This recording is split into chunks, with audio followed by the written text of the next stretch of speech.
রমজান মাসে ভোর রাতে ঘুম থেকে উঠে যে আপনি খাবার খাবেন, এই খাবার খাওয়ার জন্য যে উঠলেন এবং খাইলেন, এর কারণে আপনার অ্যাকাউন্টে আপনার আমলনামা আল্লাহ তাআলা সওয়াব জমা করে দিবেন। আপনি রিওয়ার্ড পাবেন, বিনিময় পাবেন। কেন? কারণ নবী করিম সাল্লাল্লাহু আলাইহি সাল্লাম বলেছেন, তাসাহহারু ফাইন্না ফিস সাহুরি বারাকাহ। তোমরা সাহারির খাবার খাবে ভোর রাতে। রোজার মাসে রোজা রাখতে গিয়ে সাহারির খাবার খাবে। কেন?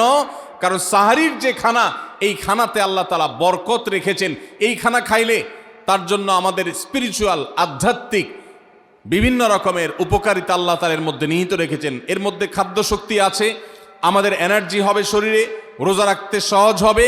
এর পাশাপাশি সাহারির খাবারে আলাদা একটা বরকত আছে, শেফা, বহুবিধ উপকারিতা আমাদের শরীরের, আমাদের মনের জন্য আল্লাহ তাআলা রেখেছেন।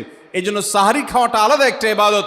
যদি আপনার সন্ধ্যা রাত্রে বেশি খাওয়া হয়ে যায়, সাহারিতে খানা খাওয়ার মতো মুড না থাকে, অন্তত এক ঢোক